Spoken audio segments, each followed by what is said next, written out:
Right. You write a little bit about what you call the locus of control. Yeah, I like that concept. And so, when you think about changing a system, right? How much of that system can you change if it's outside of your locus of control? Maybe you can define what that phrase means, locus of control, because I think that we have something here. Yeah, so your locus of control can be internal or external. It's a psychological term, so you could anyone listening, you could Google locus of control and a million different definitions will come up. But essentially, if you have an internal locus of control, you attribute causes of things to things within yourself, so internal causes. If you have an external locus of control, then you attribute things that are happening, you interpret them as like things that happen to you, an external force. And the internal locus of control focuses more on controllable factors within yourself.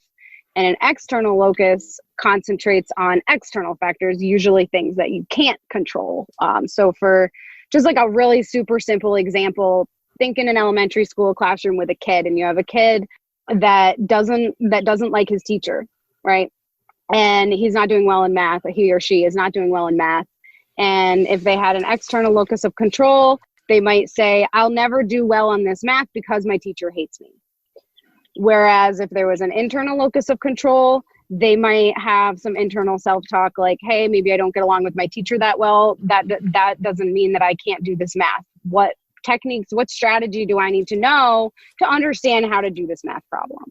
And if you think about it, one of them you can control. You can't control whether or not your teacher likes you, but you can control what you know about, math strategies. To a certain extent, that's not like the best clear-cut example, but in general, an external locus is correlated with negative outcomes. And it's usually correlated with lower self-efficacy, which means that whether you believe that you can do something, so your self-esteem is how you think about yourself, and your self-efficacy is whether you believe that you can do something.